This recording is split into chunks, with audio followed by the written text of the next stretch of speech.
Hello and welcome to the Help My Wealth podcast, Money Rules or Money Rules. Here at Help My Wealth, we are all about empowering financial success in our community of listeners. We hope you find today's topic both informative and helpful.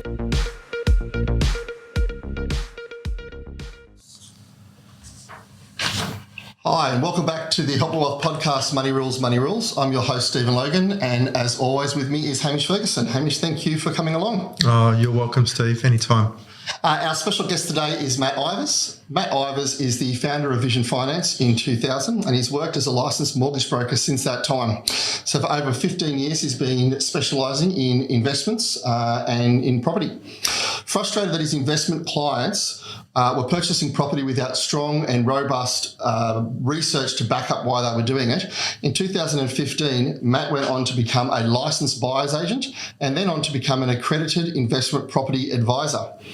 As an accredited property investment advisor, Matt is now able to bring that robust evidence that he felt was missing in the industry to his clients and now to others.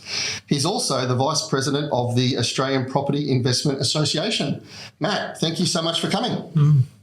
Thanks for having me. How has your week been, Matthew? Well, it's only Monday and it feels like I've done a week's worth of work. You know, as you were giving that introduction, Steve, it reminded me that I actually became a financial advisor because I was so frustrated with how we were referring clients to other financial advisors as well. So there's a similarity in there that either Matt and I just are so pig-headed that we think we're the only ones that... I think there's a bit of both, Hamish. It is true. Like when you talk to a lot of professionals, I think that is, we tend to go where we like, don't we? We go to what interests us. And if you've got an area where you're like feeling there's a hole here, I'm frustrated that my clients aren't being serviced, it's a natural progression to go that direction. So, you know, more power to both of you for doing that actually. And I really want to delve into that, Matt, later on to ask why you felt that, you know, what was actually happening in the industry. But for right now, tell us, Matt, what's happened to you for the rest of this week? You've had a big first day. Are you going to chill out, or is it just going to continue on? No, it's a big week.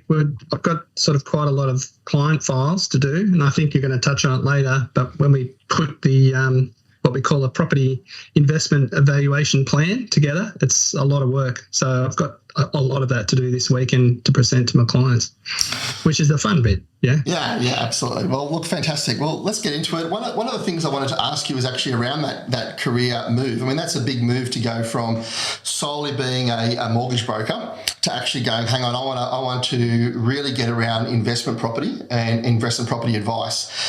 So for you, you know, what brought you to that? What was your reason for doing that? Honestly, it was my mortgage broking team that pushed me into it. Mm-hmm. So we had a lot of clients. I was an investment lending specialist, really, and then we saw, you know, some pretty poor results and some poor advice, and my team just went, well, we should bring it internally and do it, and so they pushed me into it very reluctantly. Yeah. I mean, look, we've talked about it before on here. You know, when an investor comes to you or when a client comes to you and they say, I've got $750,000, where should I spend it? You know, you can put it here, or here. And it's really about finding that best possible investment for them, being able to forecast as much as you can with the information that you have. And if you don't have the right research, if you don't have the right basis to go from, well, then the person's just, you know, might as well just use a dartboard, hey? Correct. Yeah, there's a lot. There's in the property investment space, it's not properly regulated. It sort of falls between two industries. You know, like there's accredited advice, which can take in cash flow, and there's financial planning, and it just sort of, and a real estate license, which is just a traditional retail business. But there's not an actual like a specific sort of license to be a property advisor, which I think's a shame. But the things that we learned from the financial planning industry and the mortgage broking industry is if you follow a nice process, then you can deliver really good results. And that's what we want to bring to this space. So I wanted to ask you, I know I've talked to you before about, your frustration with what we'll call bad eggs, people who were doing the wrong thing and not doing, the best for their client. You had quite a good example of that where you actually were taken on ABC and actually had to talk about that, didn't you? Yeah, now there's a particular a bad egg. So I think this goes public, so I'll just stick with bad egg. But there was a particularly awful person who really just used his position of trust and abused it to put people in terrible situations that cost hundreds of people their homes. And so I was involved in bringing that forward to ASIC and trying to help those people. So, and that was sort of almost the final straw. We need to get in and clean up this industry, because even though he'd done such a terrible thing to these people, there was no real fallback on the guy because it's not actually properly regulated. So whereas if that was in financial planning or from a credit perspective, he'd be in jail now.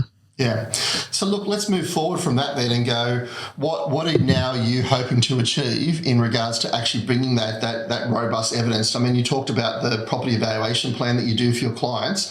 What does that entail? What are the sort of things that you're actually going to do for people that you believe gives them, an evidence base to be able to make a good decision? Yeah, well, the first thing that you sort of need to uncover is what is the person trying to achieve. So a lot of people in the property space just have the mindset of, if I buy a property, I'll make money. And they don't really, they know that it's a good asset class and that it's traditionally done very well, but they don't really have the purpose in mind of why they're doing it other than they make money. So the first thing we do is we work out, okay, you want to make money, but what's the purpose and what are you trying to achieve in the end? Yeah. So, and we try and break that down to, well, how long are you willing to invest in this area for what goal? And so that might be a weekly figure of income when they're ready to retire. And so we start with that. Yeah. So we model backwards. So it's not really about the property. It's about how the asset class can achieve that particular part of their goal. And Hamish, you've spoken about that before in regards to investment, like understanding asset classes and what the risks are for each asset class, as well as what are the good, what are the bad points.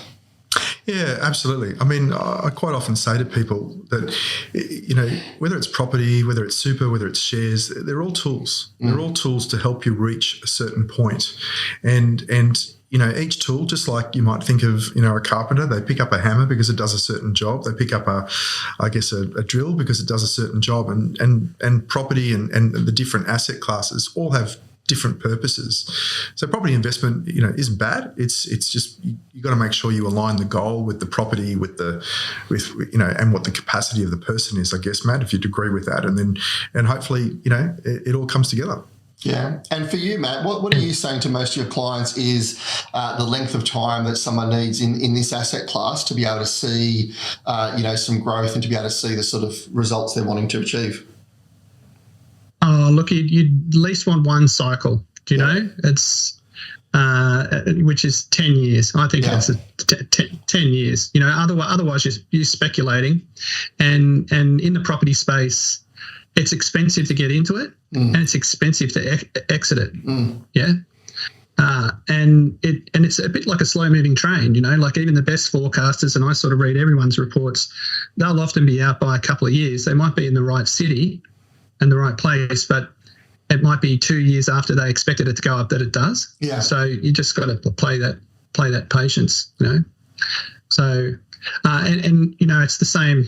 Hamish, should be the same with your shares. You really make most of your money towards the end. So the longer you're in, much more money you make. Like when we do the modelling and you go from, a 10 to a 20 to a 25 years, the difference is huge in the even if you use, conservative growth figures like 4%, that's massive difference. And I've got to keep reminding my clients of that. I'm sure you do as well, that, if we're going to do this, we're going to do this for 10 years. And then they'll start saying to me, okay, at 10 years, what do we start doing? And I'm like, look, let's just get to 10 years. And then you can sit down with your, financial advisor, your property investment advisor, your accountant, and go, what's the best situation? Do we stay in here? Do we exit? What do we do? But just to start off with, have that as your goal and then start moving forward. Don't feel as though you've got to have everything, in a line ready to go to know what you're going to do from now for the next 35 years. Yeah, absolutely. Yeah. It's a game of patience, effectively. Yeah. If you want to be safe and you don't want to, like, for want of a better word, risk your house, it's a game of 100%. So you've talked about the risk and looking at the risk profile for clients and also for the property. What are the other things that you look for to say to people, hey, I think this is you've got your 750,000. This is where I think it's best for us to spend it. What are the other areas that you look at? Yeah, so the next thing after you sort of work the goal is the lending side. So obviously I'm lucky that I had experience in lending. So when it comes to lending, they look at two different things, like how big is your deposit or how much equity you've got. Mm-hmm. And then they'll look at your servicing, which is your monthly cash flow. Yeah, your monthly cash flow. And if you've got a borrower that could borrow $1 million based on their deposit, but 500,000 based on their servicing, then the bank will lend them $500,000. Yeah. So they lend the lower of the two. So what's really important, because finance is the key to being successful in property investment, is that you understand what their strength is and their weakness is. And that helps you focus on what style of property they should head in. So if your weakness is servicing, so that's going to stop you from buying another property, then you need to pick a property that's going to minimise or maximise the income for you to be able to borrow again. Yeah. Because what probably a lot of people don't understand is banks will shave off 20% of the rent. They'll add 3% to the interest rate. So even though your reality is you might have a positively geared property, when they go to view you to borrow the money, they'll be looking at you as if you're negative. So it's very important to have a really good finance plan around your property investment strategy. So, Matt, if I could ask you a question about that. So, I guess, somebody just in the street might hear that and go, well, surely cash flow is king. We've all heard that saying before. I mean, what's a reason to not focus on cash flow? Like, even if I've got strong servicing, shouldn't I focus on cash flow anyway?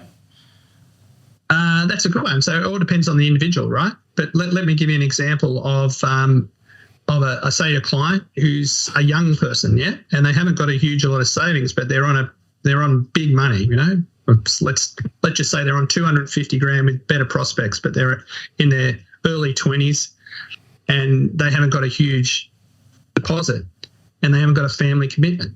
Yeah, they're living the life of Riley. Good time, Charlie, right? So in their case, they will benefit more from having something that leans towards capital growth. Yeah. So now a capital growth play, generally in my world, it doesn't have particularly good cash flow.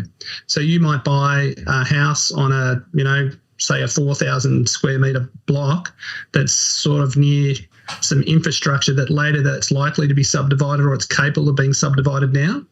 Yeah. So when you look at the cash flow on that, it's going to be pretty awful. It's going to be negative geared, right? But the advantage of that, say it cost $1 million to buy that, yeah? But the realisation of that property, once it's been developed or subdivided, is $3 million, yeah? So even before you develop it. So if there's 10% growth in that area, if it was just a normal house, it'd make you 100. But because the 10% is on the realised value, he'd make 300,000 from that lot, potentially from that 10% growth. It's really simple numbers, but that's when you wouldn't focus on cash flow because that person's servicing is strong, but they really just need to make more money to get ahead. Yeah. And they're on a higher tax bracket, so they get a better. So yeah. And so, look, that's a really good example. So, on the flip side, where would give us an example of someone that you would be wanting to, have a higher return on investment, more cash flow coming in? Yeah, so a classic mum and dad client. The kids are in school. They're paying off a big mortgage. As you know, my business is based in Sydney, so there's no such thing as a small one. There's just bigger ones. They would want a cash flow property because they would want the help. That they basically want that property to really not drain on their own personal cash flow, so they can live their lives and build, for their future investment, and ideally that it could help them pay off their mortgage. So it's a really good high cash flow property, then that can deliver a couple of $100 a month, off the mortgage. That help mortgage is a really good start, and investment properties can do that. If it's the right selection. And so you talk about doing a property investment analysis, or what we call a PIAA. Can you explain to us what picture does that actually paint for the person when you actually do that for them? Yeah, that's a really good question. So PIAA is basically showing the cash flow of an individual property, right? But probably the biggest surprise I get, and it still surprises me to this day, is that people, when they go to buy an investment property, they haven't considered the cash flow of it at all. They don't look at the cash flow, but those same people, if they were going to go and buy a business and say what would be the first thing you'd look at, and they go, well, look at the cash flow and the profit. So it's exactly the same principle for an investment property. Well, what does it look like? Is it going to lose me a lot of money? Is it going to break even and we're going to rely on it to go up, or is it actually going to give me a return on my money now? So a PIAA is basically designed to do that, mate. So it can very accurately tell you how much that property will cost you on a weekly or monthly basis, and you can also use it to run hypotheticals on the capital growth. Where it'll be, how where will it be in 5 years? What could be the value? What could be the value in 10, 20, 15 years? So to me, it's an essential tool. So you've done all of this for the property, and what do you do when it comes to actually choosing where are we going to go? Those sort of macro and micro geographical influences. What helps you to determine that? Lots of things, Steve. So there's a lot of people that it's their whole career is effectively looking at the data and trying to predict which market is going to go up next. I certainly read a report every year and subscribe to a report that forecasts the major cities, and it's all data driven. It's all data driven on what's the affordability, what's the outlook for employment. It's such a large web.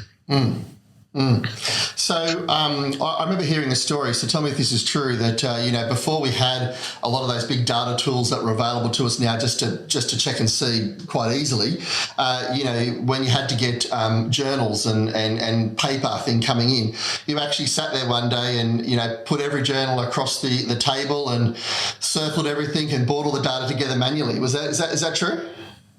That's true. That was the bad old days, Steve. I had all the investment magazines. So there's a particular statistic called days on market, which measures basically from the time a person lists a property to how long they sell it, right? Yes. So if you and one figure in isolation doesn't tell you what's going on, but if you can work out the trend, you can. So back in the day, I'd got the magazines and I'd put them out, almost the last 5 years, and I'd circle the suburb and I'd try and pick the trend.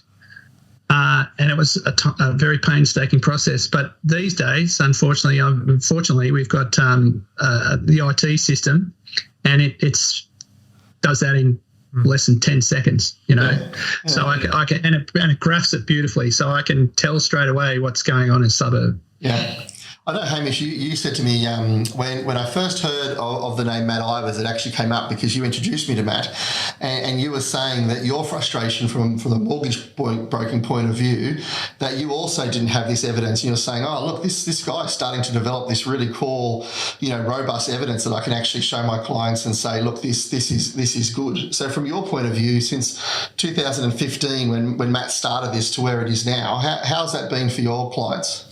Oh, it's been great. I mean, one of the things that it's just always dumbfounded me is that, somebody will just, if they come to me and say, Hamish, I've got $500,000 to spend, all right, if I just sort of said, let's just open up the ASX and we'll just look at what stocks traded the most yesterday and we'll just buy the top 5, people would just look at me and go, have you got rocks in your head? There's no way I'm giving you $500,000. Sarah, can you set up the target board? I've got a client here, needs to throw something. But people would just say, I can just jump onto Domain and I can just look at property and I can go and check out a few open houses and Bob's your uncle. Poor Bob, we've given him such a bad name. So, but, so just hearing this data come through in this, okay, we can never get it 100% right, but, knowing that there's a process, as Matt said, and that, we're following the science, if we can use that phrase, I think it's really important and it's good. Yeah. Have you seen a difference in I mean, it's sort of almost been 10 years now since Matt's been sort of doing this. Have you seen a difference in the way clients have felt confident in their investments and also in the results of that? Look, I would definitely say, the good news is that the clients that we've referred to, Matt, I haven't had any bad stories. So, that's a relief. But let's also bear in mind, like there's some good stories in there as well. But we're at the 8-year mark, aren't we? Yeah. All right. So in terms of, and probably that first sort of 6 or 12 months, Matt, you probably didn't do a lot. It was probably more just getting in, learning what you were doing, and that sort of thing. So that's the good news, is that there's no clients that would say, I regret going down this path of being referred through to Matt and the team. And we're not at that 10-year mark yet. All right. So I think that's important, if that makes sense. Well, I think you should call some of those clients, because the last couple of years they've killed it, mate. Oh, absolutely. Look, one of the things I wanted to bring up, Matt, was, I spoke to you about this new tool that you've developed, this mortgage reduction calculator, because it's one of those things that clients will often bring up. I've got a mortgage, I want to get investment, how's it going to work together? So tell us, what have you actually developed here, and how's that been helping your clients to be able to get a visual of what you're trying to explain to them? Yeah, so, because it must be because I've just got this strong mortgage broking background. So one of the things is if you get rid of your home loan, it just makes your life so much better, right? So even though we're in the game of like giving people a home loan, it's not a debt we want them to keep. Yeah, rather they have the good debt, bad debt, right? A home loan's, it's the best bad debt, right? So there's a few different ways to pay it off. Like one is the hard slog of just throwing more money at it, yeah, which we should do. 100%, that's what we should do. The other thing is to just regularly review your mortgage. If you can just get a better rate, but you maintain that repayment, that can save you. It's not huge, but it can save you a few years, and a few years adds up to 40, 50 grand, depending on the mortgage. Yeah. But the other way is you can use an investment property. So obviously when rates are lower, it works really well because a lot of things are positively geared, and then you can take that positive cash flow and throw it off your mortgage. And the other one is you can use the capital growth. So at some point, if you've invested in a property and it's not really that big a drain on your cash flow, yeah, but it grows over time, your 10, 15 years, you can sell that down and clear your mortgage. Yeah. So there's 3 different strategies. I would say a combination of all 3 is ideal. And so this tool demonstrates the effect of those things individually and combined. And it does it in a really pretty way. That's what I love about it. It's actually, it's graphical, it's visual. And so it makes the average person who's not a mortgage broker, financial advisor, or a property advisor to be able to see it and go, I get it. I get what you're doing here. That actually looks really good. It's a forecast. It's saying this is what we're hoping we'll achieve over 10, 20 years, but it makes it really effective and really easy to be able to see that. Yeah. Yeah, no, it's great. It's really good having, like, I've got a fella called John Moore who's helping me develop this. I could never do it on my own. I did it in spreadsheets and they were messy, and for him to put it in the software and produce these beautiful reports, it's a massive bonus for everyone. Yeah. And we're visual creatures more often than not these days. We actually need a picture to be able to understand what's going on. You give somebody 20 pages of information, and half of us don't have the patience to get through it. So actually being able to articulate it in a way that is just straightforward and digestible, I think, is really important. Yeah, and to be honest, I've done similar things, with spreadsheets, and you can say to the person, "See, look at this spreadsheet. Look what it's showing you," and you can see the glaze on their eyes as they go, "Yeah, it's great," because the average person just doesn't want to see spreadsheets or numbers. So having it visual is the key, I think. Great, that's why you come to people who specialise in those areas. Yeah, 100%. Because these days the whole world, we're all specialists, right? Yeah. And we really just have to pick the right partner. Because if you're not a specialist, you're not on top of your game these days, right? Yeah. Look, another question I wanted to put forward to you. I mean, look, everyone's talking about high interest rates, where it is at the moment. Not everywhere, but a lot of property sales have slowed down. The price of property looks to be stabilising. I mean, obviously I'm being very general here, but, with those large percentage rises that we've seen over the last year or so with interest, where is this a good time to buy property? I mean, as a property investment advisor, what are you saying to your clients? Yeah, well, the big thing that I'm seeing in our space is the absolute lack of supply. Yeah, so there's a rental crisis for me, absolutely looming. You can see it everywhere. I think we're historically probably the lowest we've ever had nationally in vacancy rates. They're just about non-existent. So it is definitely a good time to purchase. Yeah, depends on the market. You've really got to pick if you can afford it with the higher interest rate level. Yeah. And that's not going to last. That's trying to solve a problem.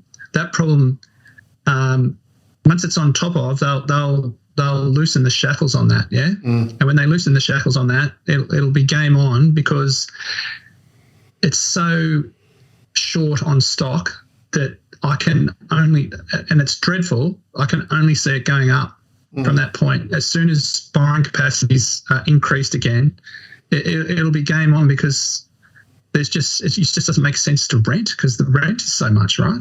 Yeah, I mean, you've only got to read, any newspaper you pick up, and there's a story about someone who can't rent. They've got a good job. They've got they're professionals, and they're just unable to rent somewhere. So that's actually a very truthful statement. Yeah, it's really quite sad, really, that the people with the least amount of money can't even really afford to rent in many places, or rent where they certainly want to live. Yeah. And I can only see that getting worse, because we've really come off a self-induced building boom, right? So to get through COVID, the government obviously stimulated housing. The RBA stimulated with rates. Yeah.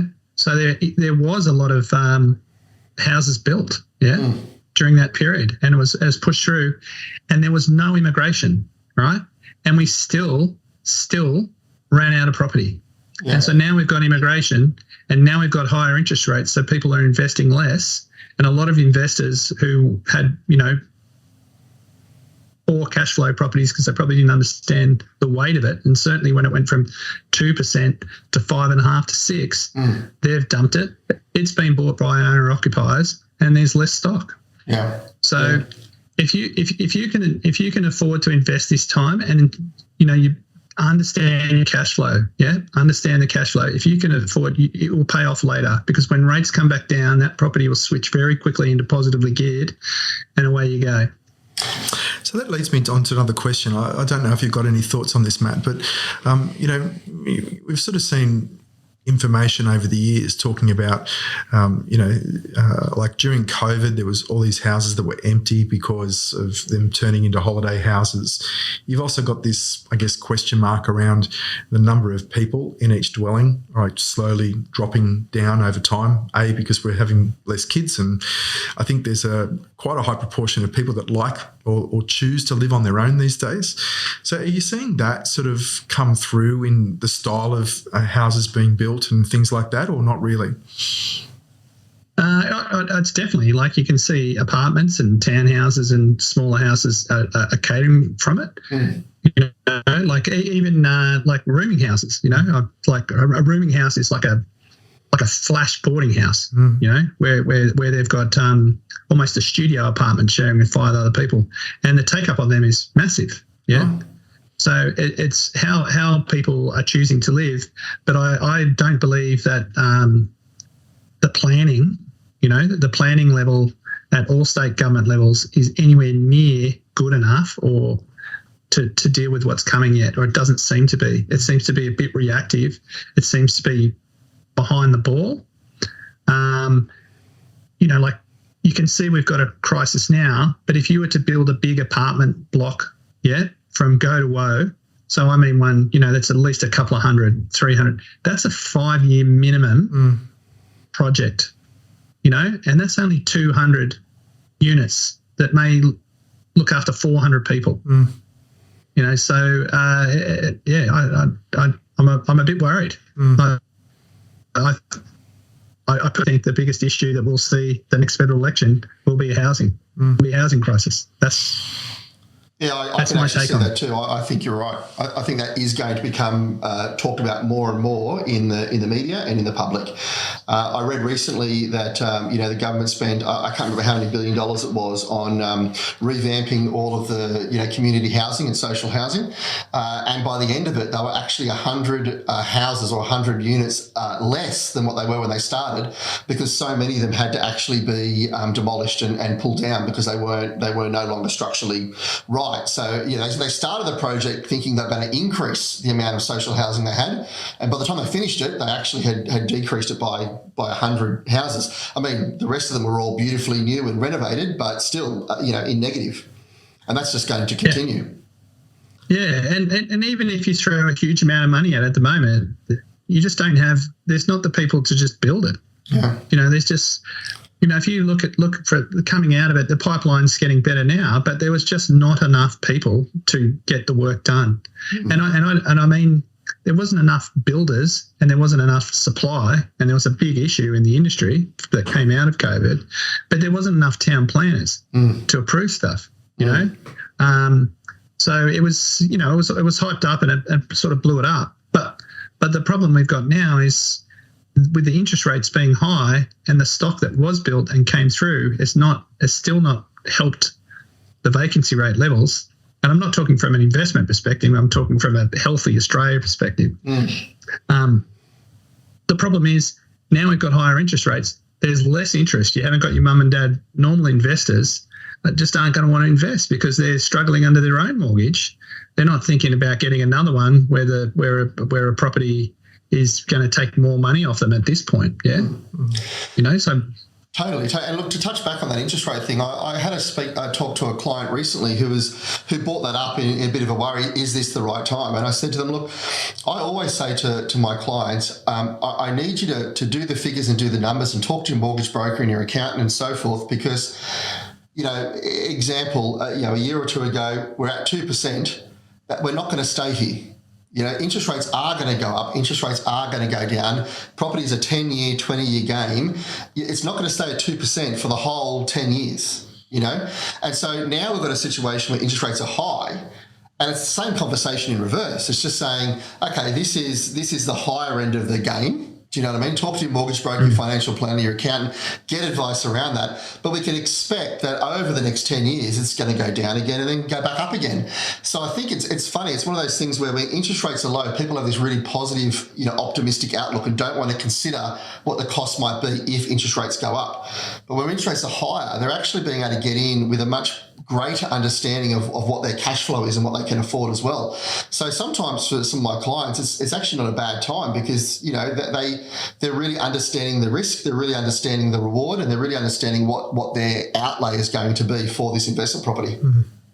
And I want to be really careful here. Sorry, Matt. Is that we've all been sort of bred to use these words like, interest rates are so high, all right? So whereas correct me if I'm wrong, Matt, but we spent the first 10 years working as a mortgage broker where the average interest rate was 6.5%, 7%.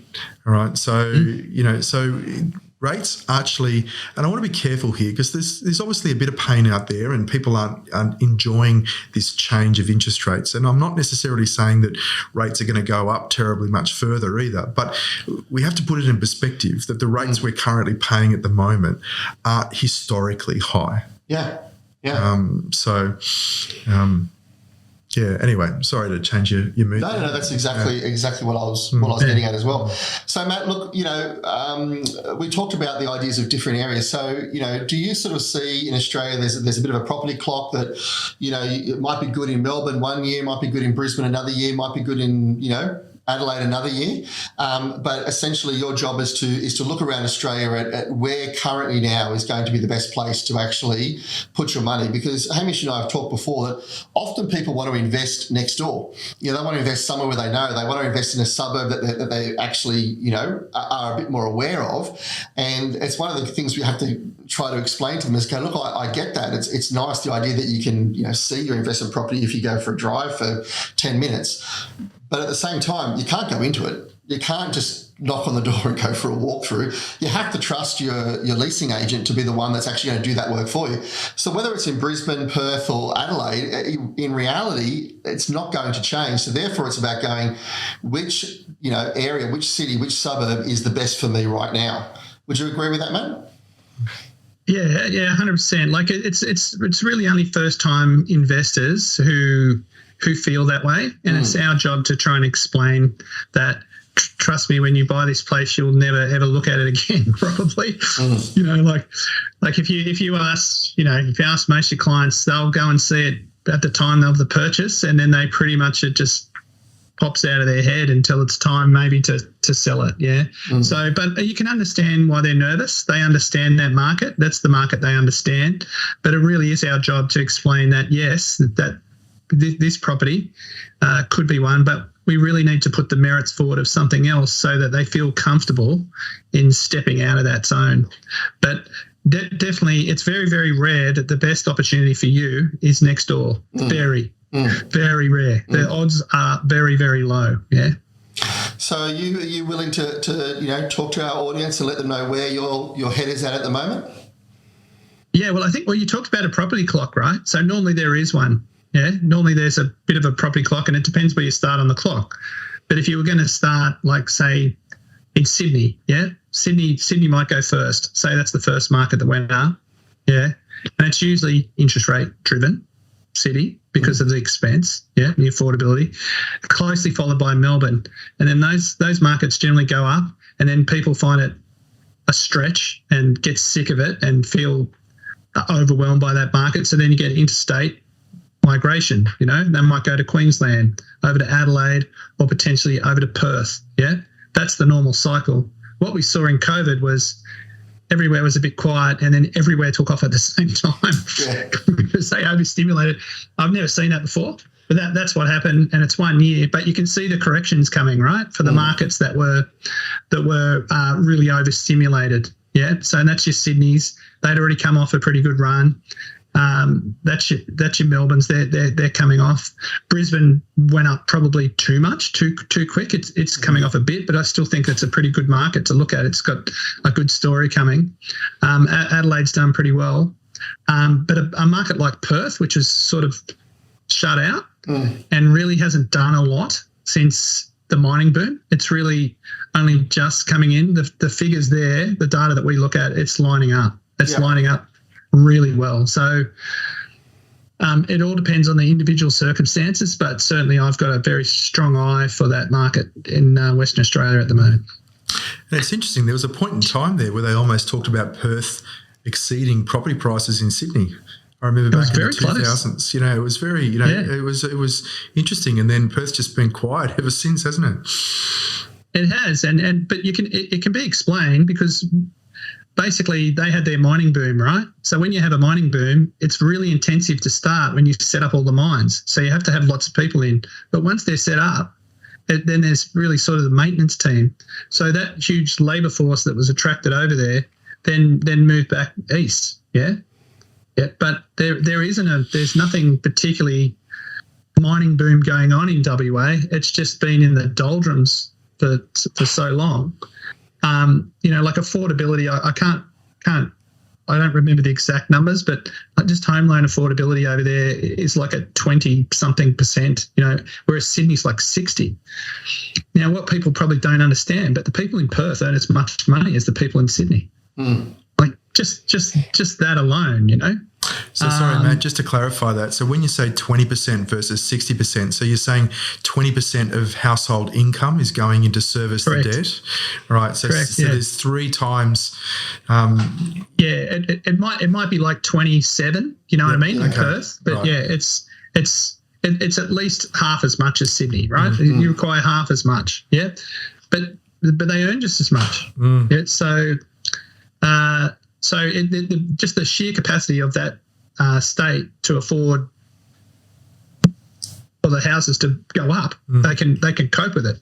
So if you look at the data now and who's going backwards and who's staying fine or even got growth, it's those cities where a big increase in the interest rate doesn't really bother them too much because their mortgages are small, right? Yeah. And correct me if I'm wrong. Sorry, Matt, you finish? No, you go. No, I was done. Right, okay.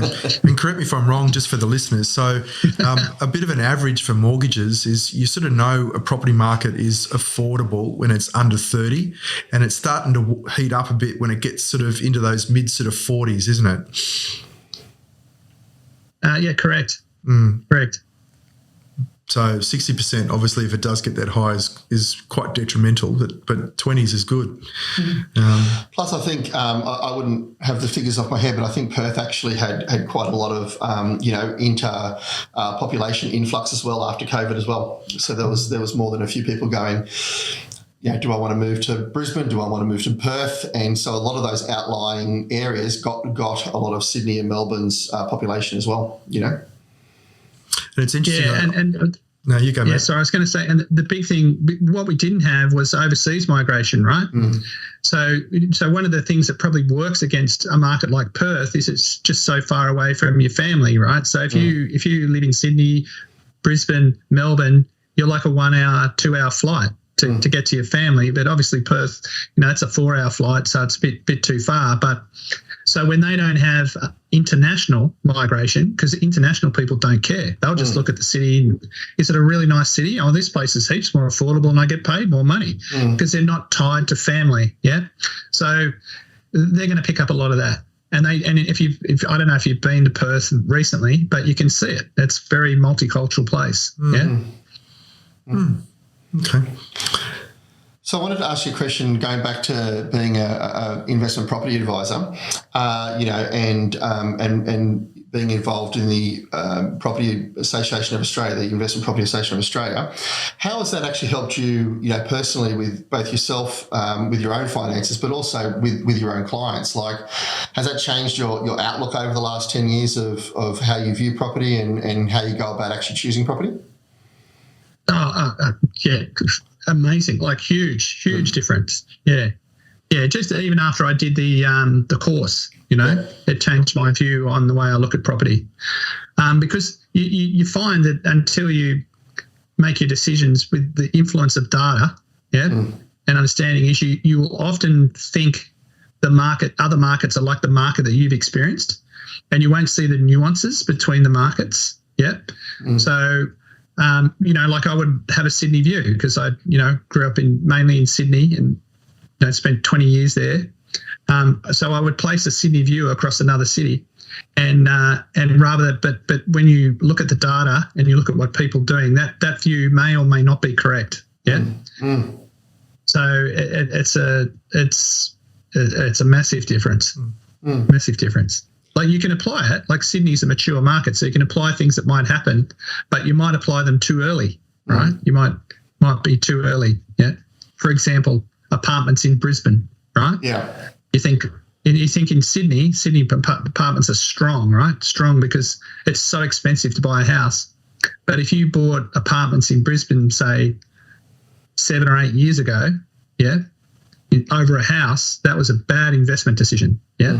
But if you bought a house, you cleaned up, Yeah. and the reason was because people could afford to buy a house, so they're not going to buy an apartment. Yeah. Yeah. Yeah. So one of the things I always talk about with clients is especially being a buyer's agent myself, is it's really important to try and find a professional that's actually got a professional body they're associated with. You're the Vice President of the Property Investment Association of Australia, and I'm a member of that as well.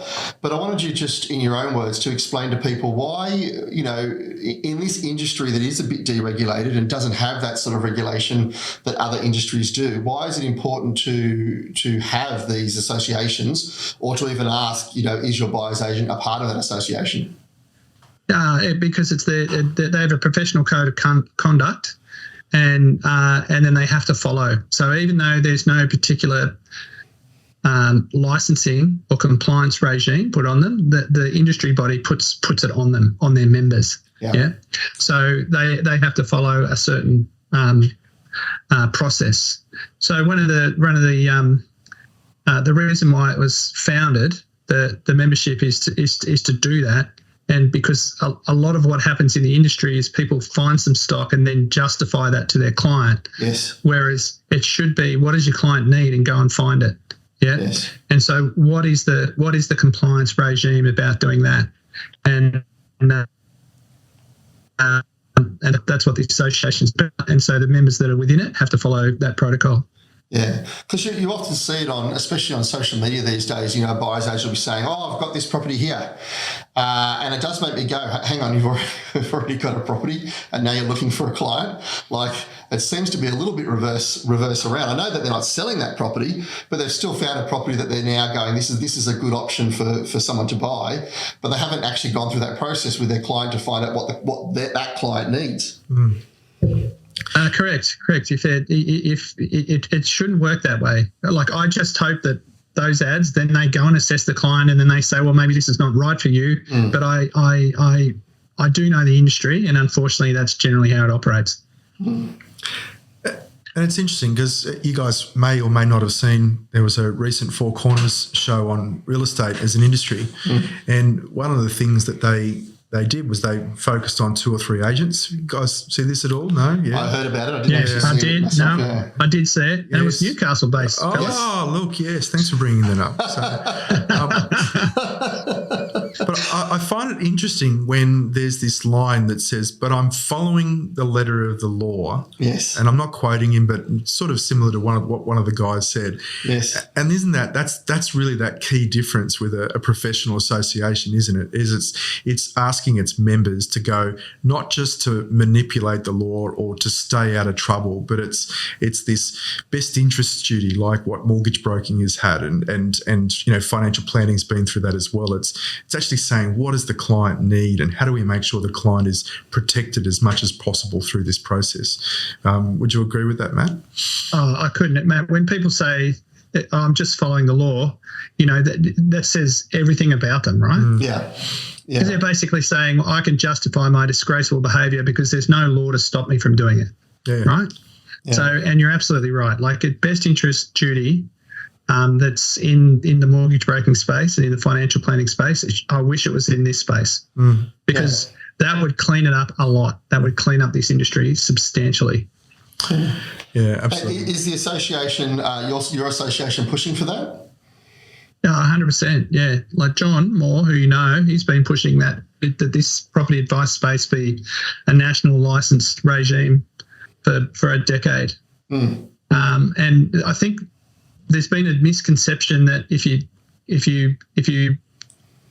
put the regime over the brokers, then that would clean it up. But the brokers regime does not stop a person giving bad property advice. Yeah, it doesn't. I think that think it was Labor. It was the Kevin Rudd government thought that when they first introduced it to us that would tidy that up, but it just hasn't been the case at all yet. Well, hopefully you guys can keep pushing that in the political, world and get to a point where it's better for our clients and safer for the Australian public. That'd be great. It'd be great if we could get to that point. But in the meantime, let's I figure let's just try and practice that. Get as many people following that regime and like you can see with the broker industry, when they just really pushed hard and the vast majority of brokers put their best interests at heart, you see what happens. They've got 70% market share now. And it's because most brokers are looking after their friends and family and doing the right thing by them, Yeah, it's always the way, isn't it? Like the average professional is doing the right thing. It's that very small percentage that aren't that then make it bad for everybody else. But it's important that you have associations like the PIAA to actually bring those ethics and morals into the industry. Correct. Yeah, and if you create a regime that actually is beneficial for the client, and beneficial for all the stakeholders. Like if you set it up that way, then you'll get good behaviour even from the bad people. Yeah. Which would be ideal, right? So, Matt, sorry, I'm going to put you on the spot here. I know this wasn't one of the questions that we sort of talked about earlier on, but I'm just really interested if you're going to tell somebody off the street, like if you weren't in the industry, a bit of a checklist, or how do you tell the bad eggs from the good in your industry? What are some signs that they should be looking for? That's a really good question, Hamish. They'll over promise. So they'll say things like you'll get 10% or 20% capital growth, straight away. If they make any promise around the capital growth that you'll get, they're lying because you don't know, right? You can only really state the facts that would present a good case for capital growth. We don't know what the number is. The best forecasters in Australia get it wrong all the time. Yeah. So if they're claiming that's a big red flag.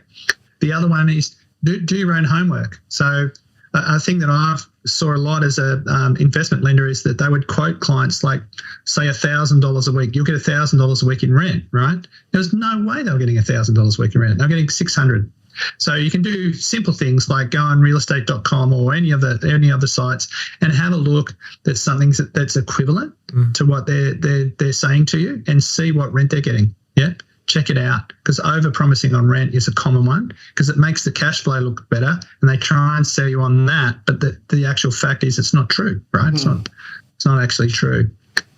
The other one is that always gets me is I've got 15 properties and I'm 28 and I'm 28 years old and I've got a $10 million portfolio. It's just not true. The only way they could possibly have that is by committing fraud, and they'll come unstuck from doing it. Do you know what I mean? Or they're a multimillionaire to start off with. Or the multimillionaires, inheritance.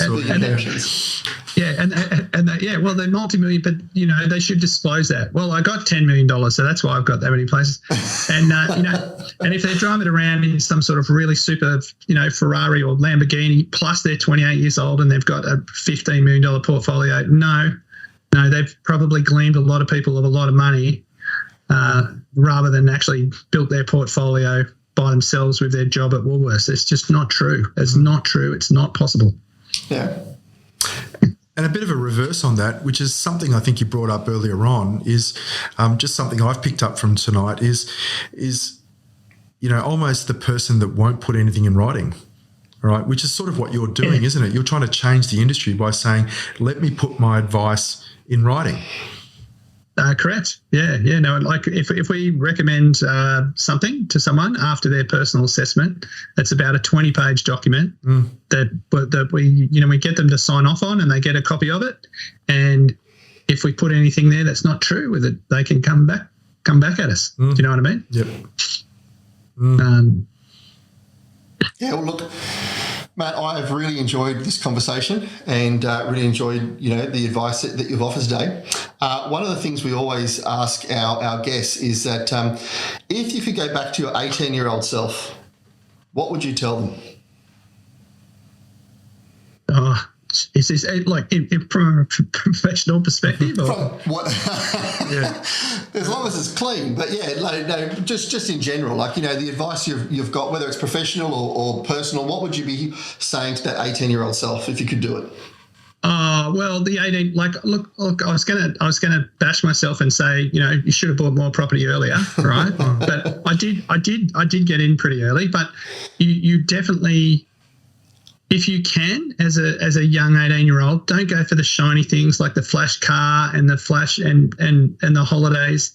If you can balance it and just save a bit of money to get your start, you'll just be so much better off in the future. Like, if we demonstrate all the time, right, as advisors, the effects of compound interest, and if you can get in early as an 18-year-old or as early as you can, you just get that much more time, and you'll just come out so much more comfortable later in your life. As you guys know, we're in our 50s, and we're raising families, and you know what I mean. And if you imagine if you had a big portfolio when you're 18, 20, you start investing earlier, how much easier your life would be, right? Oh, 100%. And for me, it was actually about I started doing well when I started seeking professionals' help. Do you know, I didn't know what I didn't know. And we've discussed this before, Hamish, but, I've referred personal friends, to yourself even before they're ready to get a mortgage, saying just have a conversation, because it's amazing how quickly they can go from where they are to getting a mortgage or getting investment property by getting advice from the right people, because they just don't know what they don't know. Would you agree with that, mate? Yeah, like one of the good traits, mate, is 100% you should get advice from people, but also a really good trait to work on is working out who are genuine people, who genuinely want to help you. Absolutely. So if you can work on that, because most people are genuine, right? But the ones who aren't are pretty sneaky. So you want to pick them and test them. Yep. So be optimistic, but be a little bit cynical about their advice and check it out. Yeah. And ask the questions. Correct. Yeah. Correct. Ask the questions. Don't take it for granted that they've got your best interest. Yeah. Yeah. But believe it, but test it. Yeah. So look, another question we always ask people is, if you were going to write a book, what would the title be and what would the book be about? Yeah, I saw that question. I've stumped him. I saw that question, and then I couldn't write it. The one I was thinking of writing, I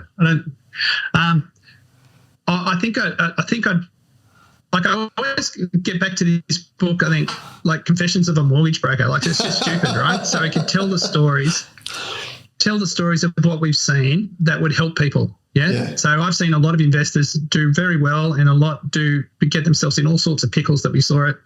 So it's not, I don't know if it's Confessions of a Mortgage Broker, but it's just telling the tales that will stop people from making the same mistakes that brought other people unstuck. That'd be a good book to write. I reckon that'd be a great book to write, actually. I'll definitely read it. That's for sure. Yeah, look, I don't know if I've got time or not, but there's just one classic story that just comes out from being a mortgage broker. But you're right. It'd be a great book. We've had probably. Come on, you've got to tell us now. You can't start with that. Look, all right, really quickly. So Guy, very conservative Christian. All right. Yeah. So comes to me, and at the time, you might remember this, Matt. There was this thing, sort of rent to buy schemes that were out there that people would sort of buy a property and then on sell it. Anyway, this guy, you're wrapping, yeah. So this guy comes to me and goes, Hamish, I've got this dilemma. I don't know what to do. And I said, well, what's the problem? And he goes, well, I've met this lady and I'd really like to try and help her get into her first home. All right. So, but she's got a bit of a checkered history and I'm not quite sure what to do. And I said, well, but what is the checkered history? I don't quite understand what's going on. And he said, she's have you ever heard the expression, she's a lady of the night? All right. And I said, oh, wow, okay. Where are you going with this? And he said, well, she's not quite earning enough income. And I said, right. And he goes, yeah, so she said to me, I really want this house. I'm happy to work harder, all right, if I can just get the loan. And he just didn't know what to do with that because it was just so against his ethics, his background, So, all right. So, and yeah, that story, I mean, it's got to be 15 years old now, but it's just always stuck with me as being just one of those absolute classics. Yeah, I think that's definitely one you remember. That's definitely. He needs to pass it on to someone else and go, here you go, you can take this one. Anyway, so, Please, what can you do to earn more money? Just a little bit harder. Yeah, that's right. Yeah, Anyway. maybe not that. Maybe. Let's do mowing. That's right. Look, Matt, thank you so much for coming on. I've really appreciated all of your professional advice and the stories you've been able to tell us, and it's been really great. So we really appreciate that, and I'm sure we'll have you on again in the future. Yeah, Yeah, it's been my pleasure, fellas. Thanks for having me. Yeah, great. We're good.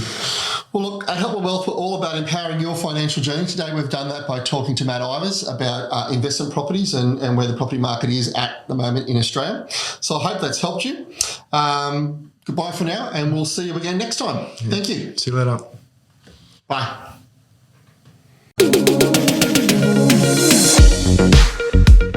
The information discussed by the Help My Wealth and the Money Rules podcast is for education and entertainment purposes only and is general in nature, and it is not advice. It is not intended as a substitute for professional finance, legal or tax advice. It is aimed to provide a general understanding of each topic and should not be relied upon to make an investment or financial decision. It is strongly suggested that you seek professional advice regarding your own individual circumstances before making a financial decision. Help My Wealth and the hosts of the Money Rules podcast are not aware of your personal financial circumstances. Before making any financial decisions, you should read the product disclosure statement and, if necessary, consult a licensed financial professional. Do not take financial advice from a podcast. In the spirit of reconciliation, Help My Wealth and the Money Rules podcasts acknowledge the traditional custodians of country throughout Australia and their connections to land, sea and community. We pay our respects to past, present and emerging elders. We extend that respect to all Aboriginal and Torres Strait Islander people today.